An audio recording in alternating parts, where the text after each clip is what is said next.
Praise lord મિત્રો, આજે આપણે ફિલિપી 1 અને તેની 6ઠ્ઠી કલમમાંથી પ્રભુના વચનો જોવાના છે. વચન આ પ્રમાણે છે: જેમણે તમારામાં સારા કામનો આરંભ કર્યો તે ઈસુ ખ્રિસ્તના દિવસ સુધી તેને સંપૂર્ણ કરતા જશે, એવો મને ભરોસો છે. આમીન.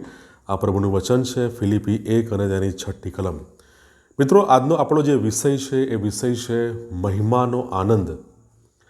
આપણા હાલના જીવનમાં આપણે કોઈ પણ પ્રકારના પડકાર, પીડા, ચિંતા, મૂંઝવણ એ બધી બાબતોમાંથી આપણે પસાર જો થઈ રહ્યા છે અને એ બધી બાબતો આપણને નિરાશામાં ધકેલે છે, નિરાશામાં લાવે છે અને આપણે જે ઉત્સાહ, જે મહેનત, જે ખંતથી આપણા કાર્યો, આપણી સેવાઓ કરી છે, પણ એ બધામાં નિષ્ફળતા મળે છે. એ બધામાં અબજશ અથવા ઘણી બધી નિંદાઓ આપણે સહન કરવી પડે છે અને એ બધી પરિસ્થિતિઓમાં આપણે હતાશ અને નિરાશ થઈએ છીએ, પીછેહટ કરીએ છીએ. એવા સમયે શું કરવું?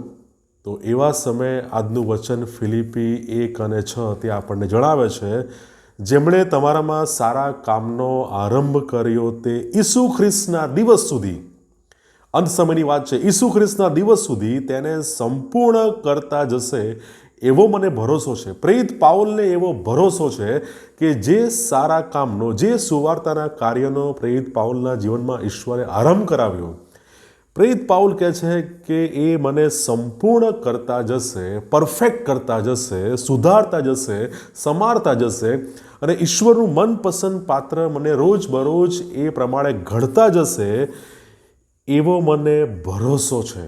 મિત્રો, એવા પડકારોના, પીડાના સમયોમાં નાસીપાસ, નિરાશ ના થઈએ, પણ પ્રેરિત પાઉલની જેમ ઈશ્વર પર ભરોસો રાખીએ કે જેમણે આપણામાં સારા કામનો આરંભ કર્યો છે તે ઈસુ ખ્રિસ્તના દિવસ સુધી એ આપણને સંપૂર્ણ કરતા જશે, એવો ભરોસો આપણે રાખવો જોઈએ. મિત્રો, કોઈ એક દિવસે ઈશ્વર એ દરેક વિશ્વાસી વ્યક્તિને એ મહિમા અને એ ઇનામ આપશે.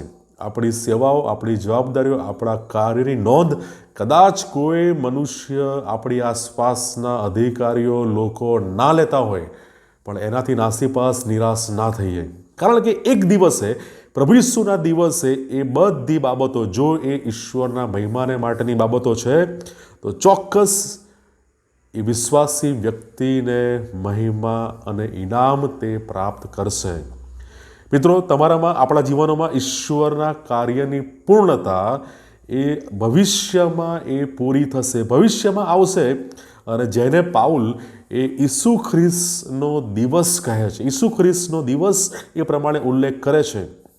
જે અવિશ્વાસીઓ છે કે જે ઈશ્વરના મહિમાના વિરુદ્ધના કાર્યો કરે છે, કે જેમના જીવનમાં ઈશ્વરનો મહિમા એ દેખાતો નથી, ઈશ્વરનો મહિમા કરતા નથી, દરેક અવિશ્વાસીઓ પર ઈશ્વરનો ન્યાયાસન આવશે, ઈશ્વરના ચુકાદાનો સમય પણ એ આવશે.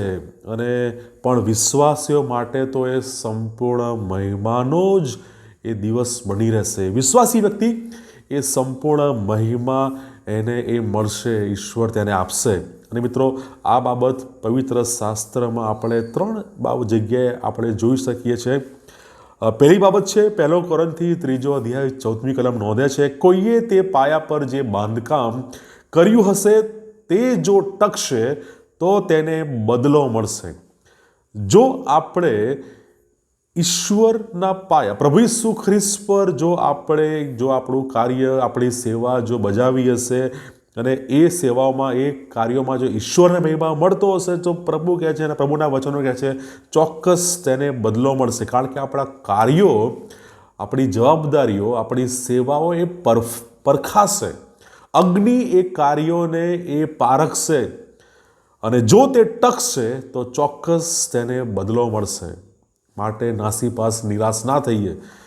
બીજી બાબત, આ દુનિયાની બધી ચિંતાઓ, બધી જ મૂંઝવણો, બધી જ પીડાઓ એ સમયે, મહિમાના સમયે એ અદૃશ્ય થઈ જશે, દૂર થઈ જશે. કદાચ હાલમાં આપણે એ પીડા અનુભવતા હોય, એ વેદના અનુભવતા હોય, પણ જ્યારે એ પરખાશે, જ્યારે એ બદલો પ્રાપ્ત થશે, ત્યારે એ બધી પીડાઓ, એ સંકટો, ચિંતાઓ બધું અદૃશ્ય થઈ જશે. ત્રીજી બાબત, યહૂદાનો પહેલો પત્ર તેની 24મી કલમ આપણને બહુ સરસ ઉત્તેજન આપે છે. તમને ઠોકર ખાતા બચાવવા અને પોતાના ગૌરવની સમક્ષ તમને પરમાનંદ સહિત નિર્દોષ રજૂ કરવા સમર્થ છે. આ બાબત યહૂદા 1:24 જણાવે છે. તમને ઠોકર ખાતા બચાવવા અને પરમાનંદ સાથે, વિશેષ મહા આનંદ સાથે ઈશ્વરની સમક્ષ તમને નિર્દોષ રજૂ કરવાને માટે એ સમર્થ છે. એ દિવસ એ પ્રભુ ઈસુ ખ્રિસ્ત એ સમર્થ છે. આપણને નિર્દોષ રજૂ કરવાનું ઈશ્વરનું વચન એ સંપૂર્ણ થશે, એ સાકાર થશે. માટે આપણે એ કોઈ પણ પ્રકારની પીડા ચિંતામાં પડવાનું નથી. માટે વાલાઓ, ખ્રિસ્તના એ ભવ્ય દિવસ પર ધ્યાન કેન્દ્રિત કરીએ અને પ્રેરિત પાઉલની જેમ ઈસુ ખ્રિસ્તના દિવસ સુધી તેમના પર, ખ્રિસ્ત પર ભરોસો રાખીએ. પ્રભુ આ વચનો શીખવા સમજવા આપણે દરેકની સહાય અને મદદ કરે. God bless you.